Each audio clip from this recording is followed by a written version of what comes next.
It's fun to watch these numbers growing with the symposium. So hello, everybody. My name is Amber Carroll, and I'm the director of Well Connected. And before we jump into this amazing day, our 4th annual Creative Aging Symposium, I'd like to just give you a little brief interview about who we are. So Well Connected and Well Connected Español are both creative connection programs of COVIA. And through these programs, over 3,000 English and Spanish-speaking older adults from across the country have the opportunity to participate and or facilitate groups pretty much about anything you can imagine. Poetry groups, writing groups, support groups, arts, science, history, technology, you name it. We do that on Well Connected, and we do it every day of the year. All of these programs are free to individual participants. So if you're not familiar with Well Connected and you like what's happening today, which I'm sure you will, we really encourage you to join us as a participant and or as a facilitator of a group. Before I toss it over, I just want to say that one of our most popular groups on Well Connected is gratitude. This is popular on both the Well Connected and the Well Connected Español programs.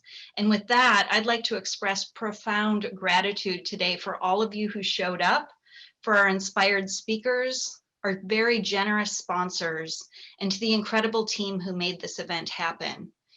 And with that, I'll turn it over to Katie Wade, the woman who, once introduced to the idea of creative aging, has never looked back and has made this incredible day a reality for all of us. So, Katie. Thank you, Amber. It is lovely to be with you all today. I'm Katie Wade. I'm a COVIA employee and a big fan of Well Connected. And the program Amber just showed about and that we're on today. At COVIA, we have several creative connection programs. So if you're on webinar, you'll see behind me an invitation to join our current art exhibit virtually, Enduring Inspiration, and also classes through Well Connected to contribute to that art exhibit. There will be more on that later. So this is our 4th year hosting the virtual Creative Aging Symposium. And this year we celebrate identity. Our 3rd age is characterized as a time of reflection, synthesis, and exploration of self. That is to say, a very creative time of life.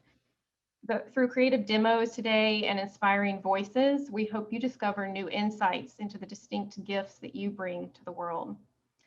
I'd like to start by sharing a quote that's been meaningful for me and hopefully important for you today when we consider the link between creativity and identity for each of us. This is from Creative Care, which is an amazing book published last year by Anne Bastine. And Anne says, you know, the way that I adapt a recipe when I discover that the sour cream in the fridge has gone fuzzy is new and valuable to me and to my kids who greedily devour the banana bread that I made with yogurt. Deafening cheers at the end of a concert reveal a different level of value, one conveyed by concert venues, huge audiences, and cultural critics. In the literature on creativity, you'll find these 2 levels are commonly referred to as little c, or private creativity, and big C, or public creativity, respectively. I'm a firm believer that little c creativity permeates the lives of all human beings, no matter how many times they might have been told they are not creative. Whenever a person faces an unexpected obstacle, finding the way through, around, under, or over a given challenge demands a novel solution and an adaptation in the person's routine. So I think about that. I think we all have creativity throughout our days. The outfit that you chose today solved a problem, like it's cold outside and I need to wear clothes. And it also has some specific flavor of you. The way you hang photos on your wall or arrange your refrigerator. These are creative acts. So recently, my sister, who I've known her entire life, and I approached a well-traversed topic in a new way. We had a breakthrough conversation after decades. This is creativity. So I ask you, what could spark more creativity than growing older? For the next 2.5 hours, I ask you to embrace that idea and see where it leads. To welcome us today, I'm going to introduce John Woodward, who's with us. He's the CEO of Front Porch for almost 6 years. Front Porch is a nonprofit serving many older adults and families through a variety of residential communities and services. And Front Porch is our advocate level sponsor for today's event. So thank you, Front Porch, and welcome, John.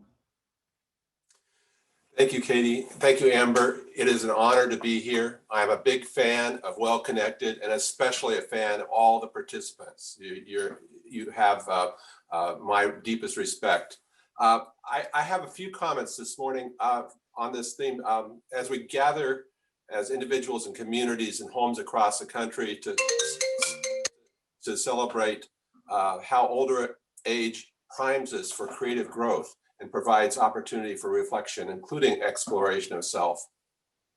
Growing older is inherently a creative act, confronting us with an accumulation of joys, tragedies, and everyday moments, and an opportunity to discover a deeper sense of self. As we face the challenges of aging, we might find ourselves with more clarity about who we are and the creative impulse to express that identity to others. Norman Lear, the famous TV producer who continued to work well into his 90s, was asked about who influenced him. He responded, practically everyone. Somebody doesn't have to be a professor. Somebody can just be knocking on your door, or somebody can be selling you something on the street, or somebody can be peddling wherever. And you have a reasonable conversation. And suddenly you heard something you hadn't heard before, or something the person does suggests something that you haven't thought before. One of the advantages of aging is the ability to release creativity through the accumulation of influences, even those from unexpected sources.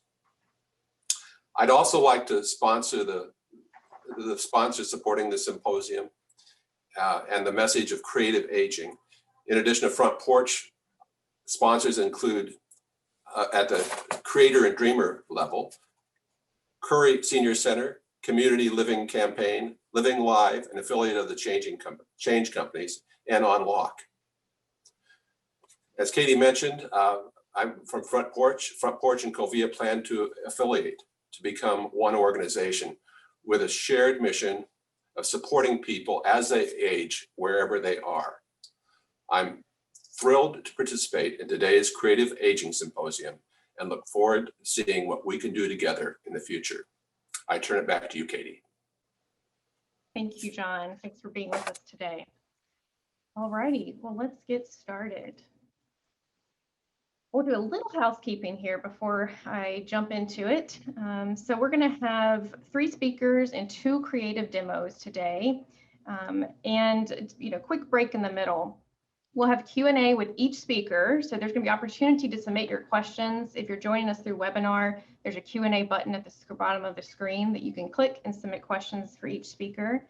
If you'd like to submit questions for speakers and you are in our Well Connected community joining by phone, you can call the office to do that, 877-797-7299. And if you'd like to use closed captioning, I'm going to throw up on the screen real quick just a reminder about how to do that. There are closed captions you can turn on at the bottom of the screen. In the bottom right toolbar, click CC, and you can also adjust the size of closed captioning under subtitle settings. This year, we are going to mix it up a little bit. We're going to have 2 other interviewers joining me. So you'll get to hear a variety of perspectives today, and I'll be here to MC and submit your questions to those speakers. So let's